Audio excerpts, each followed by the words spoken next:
पंचमो मोचिनंदनो द्वादशो गुणाना निधि प्रभो षोडशो जितेन्द्र तं शांतिनाथं प्रणमामि नित्यं तं शांतिनाथं प्रणमामि नित्यं। बोले श्री शांतिनाथ भगवान की जय हो। चिंतामणि पार्श्वनाथ भगवान की जय हो। वेंकटेश्वर बाहुबली भगवान की जय हो। आचार्य देव मुनि कुंजर आदि सिंधु महावीर कीर्ति गुरुवर तव पाद बंधु वात्सल्य मूर्ति गुरुवर श्री विमल सिंधु सूरी प्रधान गुरु सन्मति पाद बंधु सूरी प्रधान गुरु सन्मति पाद बंधु। बोलो परम पूज्य आचार्य आदि सागर महाव्यक्ति विमल सरल सन्मति सागर जी गुरुदेव की जय हो। जिन्हें वाणी रस झलका रही मुस्कान तेरी दृढ़ मना गुरु मंत्र श्रोत में बोलती आवाज में जादू भरा आवाज में जादू भरा मन की मेरी गहराई में जो समाए आप है गुरुदेव मेरे शीश पर निज आपका ही हाथ हो गुरुदेव मेरे शीश पर निज आपका ही हाथ हो। बोलो परम पूज्य राष्ट्रचंद्र दिव्य तपस्या आचार्य सुंदर सागर जी गुरुदेव की जय हो। ज्ञान के रूप तुम ज्ञान के रूप तुम ध्यान के रूप तुम धर्म के रूप तुम हे विजय महिमा दो विजय की किरण आपके चरण में विनम्र नमन आपके चरण में विनम्र नमन। बोलो परम पूज्य मम प्रातः स्मरण ज्ञान चिंतामणि प्रथम गणेश्वर विजयवती माता जी की जय हो। जैन धर्म की जय हो। चितवाणी माता की जय हो। बोलो चारित्र मूर्ति हरिकर शेष भगवान विष्णु प्रभु माता जी की जय हो। समस्त हरिकर महासंघ की जय हो। धर्म स्नेही बंधुओं, ये साकना अतिशय क्षेत्र, यहाँ पर ये साकना शब्द ही हमको यह शिक्षा दे रहा है कि सा यानी संसार से साखनों को तोड़कर और हमें ऐसे अविनाशी सुख को पाना है। यहाँ आकर भगवान की भक्ति कर कर भगवान की पूजा अभिषेक कर कर, क्योंकि इस पंचम काल में संसार के दुखों को छुड़ाने वाली एक जिन भक्ति ही है। श्रावक के दो सतावश्यक बताए हैं, दान और पूजा।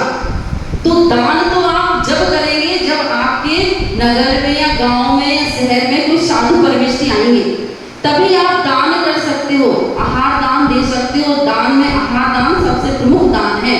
लेकिन भगवान की पूजा तो आप रोज कर सकते हो। इस पंचम काल में दुखमा काल है, हर प्राणी दुखी है। कोई शारीरिक दुख है, किसी को मानसिक दुख है, किसी ना किसी दुख से किसी ना किसी समस्याओं से भरा पड़ा है जीवन। पर ऐसी कोई समस्या नहीं है कि जिसका समाधान ना हो। साक्षर से समाधान और साक्षर से समस्याएं भी बनी हुई है और साक्षर से साधना सिद्ध क्षेत्र भी है। यहाँ आकर भगवान की पूजा भक्ति करने से आपके सारे दुख दर्द दूर हो जाएंगे।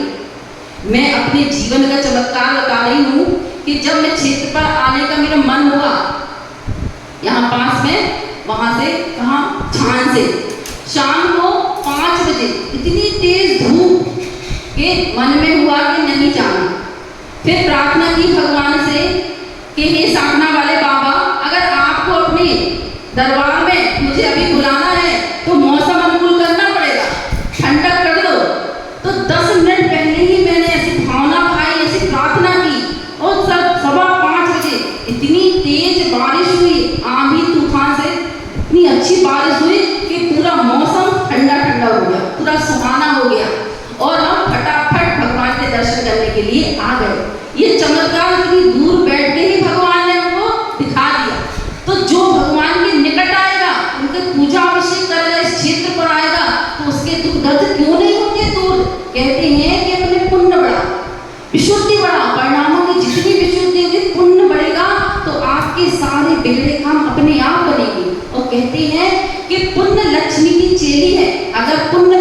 में है, पुण्य आपका भारी है, तो लक्ष्मी अपने आप आएगी। और ऐसे अगर आप पूरे दिन भी दुकान खोल के बैठे रहो तो सिर्फ मक्खियां ही उड़ाओगे, अगर पुण्य नहीं है आपका गाढ़ा। तो इस पंचम काल में भगवान की जिन भक्ति ही एक हमारे लिए सहारा है, जो हमें भक्त से भगवान बना देती है। कई लोग बोलते हैं कि मंदिर में आने से क्या होता है, हमारे तो मन में भगवान बसे हुए हैं। अरे भैया, मंदिर में आने से बहुत सारे कार्य सिद्ध होते हैं, जैसे हमारे पाप कर्म छूटते हैं, हम अशुभ से बचते हैं, संसार के बुरे कार्यों से बचते हैं। मंदिर में आने से आपके मन वचन काय में वो शुद्धि होगी। आप एक बार आके तो देखो, शांतिनाथ भगवान के सामने बैठ के तो देखो, ऐसा मन ही नहीं होगा कि उठ के कहीं जाए, इतनी विशुद्धि बढ़ेगी। और ये क्षेत्र बहुत अच्छा है, यहाँ पे जो सारे कार्यकर्ता हैं, यहाँ की पूरी कमेटी, बहुत जिन भक्त हैं, गुरु भक्त हैं, कोई भी साधु संत आए उनकी बहुत तन मन धन से ये लोग सेवा करते हैं। और हमारे अंकित भैया शास्त्री जी जो यहाँ पर बहुत अच्छे से, बहुत शुद्ध उच्चारण पूर्वक पूरी क्रिया करते हैं, सुबह से हम देखते हैं कि बहुत अच्छे से, और ऐसे नवयुवकों को धर्म से जोड़ते हैं। जो भी जाता है सब तारीफ करके जाता है कि शास्त्री जी बहुत अच्छे हैं। तो सचमुच ऐसे बच्चों को आगे आना चाहिए, धर्म से जुड़ना चाहिए, इनसे प्रेरणा लेनी चाहिए कि हमें भगवान की भक्ति ही करनी है, क्योंकि इस पंचम काल में जिन भक्ति ही मुक्ति का द्वार है। कहते हैं कि धनंजय कवि ने जब भगवान की जिन भक्ति की, तो अपने जीवित मरणित जो पुत्र है जिसको सांप ने काट लिया था, वह भगवान की भक्ति से ही जीवित हो उठा। मैना सुंदरी ने भगवान की भक्ति की, एक नहीं कई ऐसे उदाहरण हमारे शास्त्रों में भरे पड़े हैं कि जिनको जिन भक्ति से ही मुक्ति मिली है। तो मेरा तो सबसे यही कहना है कि साधना वाले बाबा के दरबार में आओ और अपनी जिन भक्ति करो और अपने शारीरिक और मानसिक सारे रोगों से मुक्ति पाओ, और ऐसी भावना पाओ कि हम, हे भगवान, अंत में हमारा मरण समाधि हो और हम लेटे लेटे नहीं जाए, हम बैठे बैठे का मतलब हमारी समाधि मरण हो। अंत समय में हम भी जिन दीक्षा धारण करके मुक्ति को प्राप्त करें, क्योंकि इस पंचम काल में अगर सबसे बड़ा कोई पाप है तो वो है मिथ्यात्व। हिंसा, झूठ, चोरी, कुछ लिए इतने बड़े पाप नहीं है जितना मिथ्यात्व है। अगर मिथ्यात्व छूट गया तो आपका आत्म परावर्तन संसार रह गया। तो सच्चे सम्यक दृष्टि जीव बनो, क्योंकि सम्यक दृष्टि जीव बनने से ही आपको मुक्ति मिलेगी। प्रथम मोक्ष मार्ग की प्रथम सीढ़ी यह सम्यक दर्शन ही है। तो हम यही भावना बनाए, सब सच्चे सम्यक दृष्टि जीव बने, सब जिन दीक्षा कार्य करें और समाधि मरण करें। इसी भावना के साथ शांतिनाथ भगवान की परम पूज्य सुंदर सरस्वती गुरुदेव की जय।